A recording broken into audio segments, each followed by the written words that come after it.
The Chande walked slowly down the dim corridor towards the karite, the room where the training Yautja learned blade in simple, unarmed combat.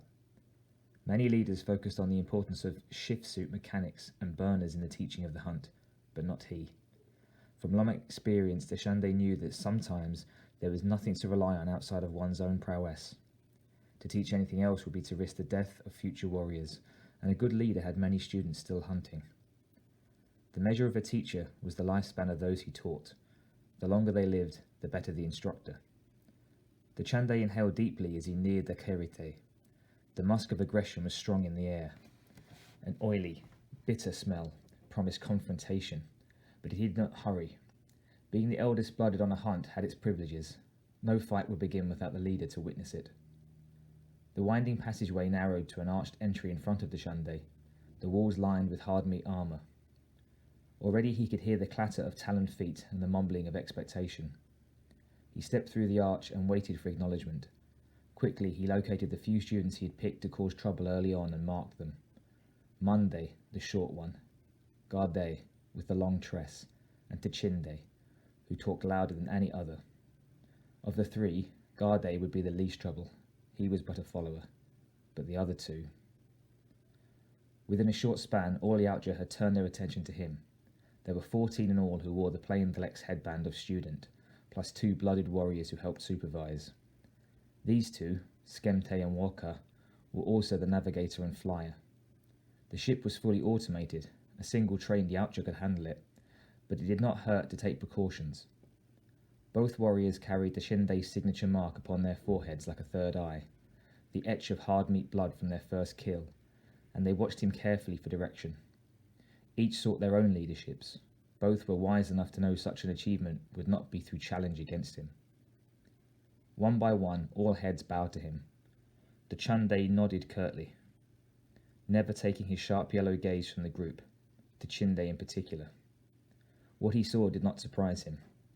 Tichinde had lowered his head but kept his own gaze on Chande. When he saw that his leader watched in return,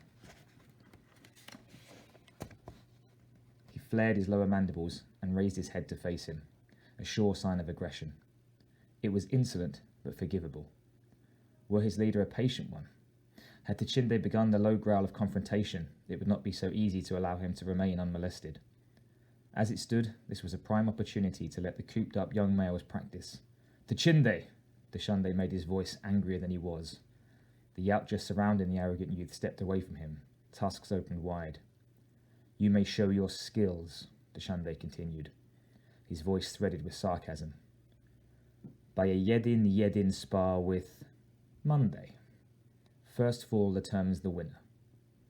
There were rumblings of disappointment as the young males moved from the match area to line the scarred karite walls.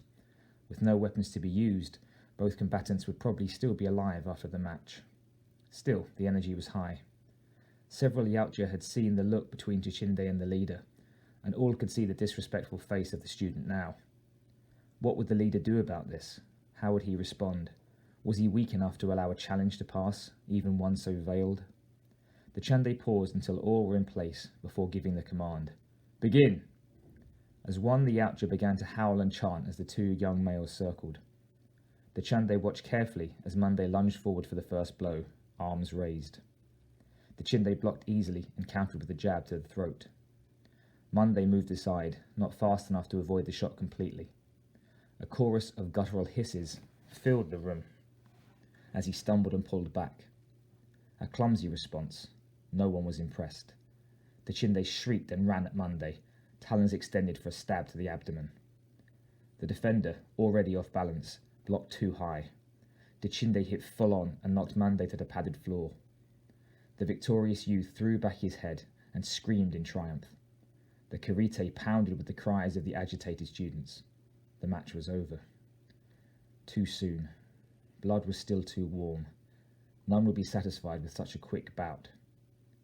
The Chande looked for a challenger amidst the yowls and clicks of the clamouring spectators, displeased with Monday's performance. Perhaps Chulonte, he showed promise. A score of new sounds filled the room as the Yautja began to scream in surprise and renewed excitement. The Chande's gaze flickered back to the match area, and he watched in amazement as Tichinde kicked his fallen opponent in the head. Kisite! Deshande began to shriek to be heard. Enough! Deshinde kicked again. Mande rolled over, tried to cover his face, and grab at Deshinde's foot at the same time. The Yautja were going wild. Blood was molten. Spittle flew as they shook their heads in excitement. Deshinde! Rarely had Deshande seen such disobedience. He stalked onto the match floor and shouted again. Deshinde turned to face the leader. He snarled. The young male extended one hand and shoved at Deshinde's left shoulder. Deshinde avoided the push automatically. The clawed hand fell short.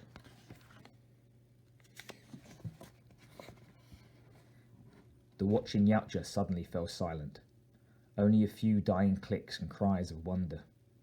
Deshinde's movement was unmistakable, and since Deshinde had attained leadership, a move that he had not seen, the sign of direct challenge. Deshinde sighed to himself silently. What an idiot was this one. How long had he survived this long? The baked dirt that covered the valley floor appeared lifeless under the searing heat of the jewel suns. What vegetation there was appeared stunted, twisted, cooked. The twin stars were hardly an exact match. The secondary shadows were barely visible, a frail blur next to the deeper charcoal hues cast by the primary. The towering plateaus of dirty rattan rock that had once been water here to cut them so, ran in corridors throughout the basin and offered no comfort unless you crawled among the stones, which no sane human would want to do for all the venomous forms of hidden life there. Besides the stinging flies and poisonous snakes, there was a particularly lethal form of scorpion that nested amidst the boulders during Ryushi's 19-hour day. Even after sundown, the heat rarely fell below body temperature, and without the relief of the cool breezes that sometimes came with desert climate after dark. The air was always bone dry, and the feverish winds that occasionally blew were sharp and unpleasant, the crack of a hot whip. Maybe it was somebody's idea of paradise, but not mine. Michiko Noguchi ran a delicate hand through her short black hair and punched the scan button. The portable eye panned across the barren wasteland, showing her more of the same. It was identical to almost everywhere else on Ryushi. Besides the few artificial watering holes and the settlement itself, the whole planet looked like a desert prospector's version of hell. Rocks, dirt, and heat, and no precious metals hidden there either. Noguchi sighed and tapped a few keys. As the small screen faded to black, she leaned back in her form chair and closed her eyes. She took a deep breath and growled softly through clenched teeth. When the opportunity had presented itself, she had not hesitated. Only 29 years old and already offered an overseer's post for the Jagusa Corporation. Prosperity Wells, at the far edge of the Beta Cygni system. Very quiet. Sounds exhilarating, she'd said. Right. Only her 6 months of phasing was almost up, and she was so sick of this rot she could vomit. A necessary career move, she kept telling herself. Well, at least there's air conditioning. Noguchi stretched her arms over her head and arched her back. Her lunch break was almost over. Time to get back to the office. She usually ate with Hiroki, but he'd had a meeting with a few of the ranchers, and she'd decided to slip back to her apartment and go over a stat report for the company. Might as well let him keep the reins for the last few weeks of his stay. Besides, only in her private chamber did she feel free to relax. To let her feelings show anywhere else was not an option. There was too much at stake for her to be anything but completely professional. She glanced at the hollow mirror by her door on the way out and nodded at what she saw.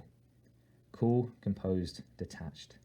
Attractive in a typical Japanese way, although that was not important to her. She looked authoritative. The ranchers didn't seem to like her very much, but they would respect her. Her honour would accept nothing less.